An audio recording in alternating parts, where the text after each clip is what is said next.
Good night, Barbadians.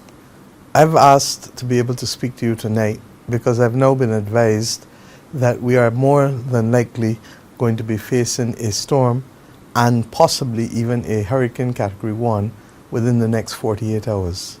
Earlier today, I met with a range of government agencies ensuring that we prepare as best we can, and as we know we must, ensuring that we give you the opportunity also to be able to make the decisions and to do the preparations that are necessary to ensure your safety and indeed those of your family who are too vulnerable to do it on their own.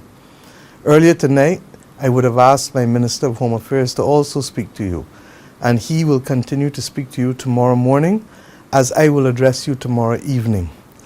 The reality is that we are not in a position to know exactly what type of weather we are going to face, but we know we're going to face some weather. And you and I know that when these things happen, it is better to plan for the worst and pray for the best. In those circumstances, what are we doing? Earlier today, MTW was asked to be able to look at all of the areas of potential flooding that we know usually occur, and they would have started that from earlier this afternoon and will continue right through tomorrow and Sunday. We are advised that the system is unlikely to hit us before early Monday morning, and therefore we have these 2 days to fully prepare. We also would have spoken to the Queen Elizabeth Hospital and the Ministry of Health, and they have advised that there will be PSAs out advising persons to stock up on their medication. But I go further. If some of you are going to be required to leave home, to go by family or to go into a shelter, then I ask you to walk with your medication as well as the vital identification documents that you normally have, as well as anything else that is precious that you would want to move with. The reality is that we need to be ready. We have also asked other persons within the tourism sector, because we are hosting, as you know, Cricket World Cup finals, and we do have a lot of persons on island. And while it is not expected to affect tomorrow's events, we do believe that we have a duty to ensure that all who are here are also in a position to prepare themselves for any eventuality. We therefore had the Barbados Hotel and Tourism Association as well as the Ministry of Tourism with us today. In addition to the Ministry of Health and the Ministry of Public Works, as I just said, all of the other agencies, from the police to the Barbados Defence Force to the Ministry of Education that is in charge of the shelters. I think there are 34 Category 1 shelters, and the Category 1 shelters, to remind you, are those that you will go to ride out the hurricane if you do not believe that your house is safe enough for you to stay.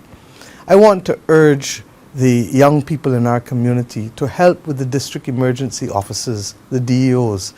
Over the course of the last few weeks, we would have ensured that lists were compiled of vulnerable persons either vulnerable because they live alone and they're elderly or they may be challenged, or persons vulnerable because their house may not be in a position to be able to withstand high winds or indeed the possibility of any landslide. That is why we ask you to go to Category 1 shelters if you feel that this is the position that you are in. I'm asking the young people, however, who are not necessarily members of the DEOs in each community, to identify who your DEO is and also to work to identify those vulnerable persons to ensure that we don't leave anybody alone. You know the Bajan way, and the Bajan way is that we will be our brothers and sisters keeper. We look out for each other, and I want you to make it your duty as young people. These are the people that help put diapers on you and help raise you. I want you to go back out and help make sure that we are there for them when we need to be. I believe that this is the thing that all of us will want to do willingly. So don't disappoint me, I beg you. By the same token, I'm asking those of you who are going out tomorrow morning, be prepared. Recognize that you may have to shop for a little extra, especially those goods that will not perish. In other words, don't buy in a big set of meat, nor in a big set of stuff to put in the fridge. Buy the stuff that you know going to last just in case. And the beauty of it is that if it don't come, the hurricane don't come or the storm don't come, you got it for the next set of bad weather. Because whether we like it or not, the truth is we're living in different times. You hear me talk all the time about climate and the climate crisis. Well, this is where the rubber hits the road. And the truth is that we will go through more and more moments like this. We went through Hurricane Elsa, we had the tropical freak storm. We're going to go through more and more moments like this because the temperatures out there are rising not only for us as we walk about, but in the ocean. And when they start to rise in the ocean, the chances of storms and hurricanes are going to become greater and greater. So I don't want to keep you too long tonight, but I want you to be vigilant. I want you to be prepared. That has been the beauty of our people. That is what has made us resilient as a people. And I want you not to tell me, oh, I know, boy, we tired here. None of that. There is a system out there. I can't tell you whether it is going to be a storm or a hurricane or just enough rain. But I'm telling you there's going to be bad weather. And in those circumstances, I want you to be wise. I want you to be safe. And I want you to take things into your own hands. I keep saying many hands make light work. I'm satisfied that the government agencies are all putting things in place. Indeed, the truth is that we have been doing and having meetings over the course of the last few months. So today's meeting was not a hard meeting, even though we spent about 3 hours there. But because so much had been put in place, the Water Authority has generators in every area. Minister Abrams would have spoken to you with the people in Bowmanston that you may, obviously, with heavy rain, get some siltiness and silt in the water again. And therefore, we've instructed the Water Authority to fill up the tanks 4 times if necessary over the weekend. So when they fill up the community tanks, you can take out the water and come again, fill it up, take out the water again, come again Sunday morning, take out again, and Sunday afternoon again. Why? Because if you don't need it, you got enough water stored. If you need it, you got it there to preserve life and to preserve the well-being of your family. So I'm asking each and every one of us, we are doing our part as a government. I'm satisfied we're doing all that we can.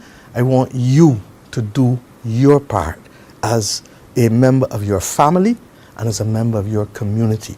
I say it, many hands make light work. If all of us can do this together across the communities in all 11 parishes, believe you me, we will ensure that we are as best prepared as we can be. As fate would have it, we're doing this while we're hosting the world. But that is life. And I have learned in this job that you've got to be able to walk and chew, and we will walk and chew. But my primary responsibility is to Barbadians and to be able to get you ready and to have you ready for all that will unfold over the course of the next few days. The truth is, there may be some bad weather as well. Later in the week, it's looking like Wednesday, Thursday, coming after potentially whatever happens on Monday morning. So know that next week is going to be a kind of a long week. We hope that that one will not raise itself to a storm. But even if it doesn't, the inundation of water coming after what happens on Monday is likely to cause problems. So let us apply our hearts to wisdom. Let us do what we know we need to do. Let us ensure that we look out for each other.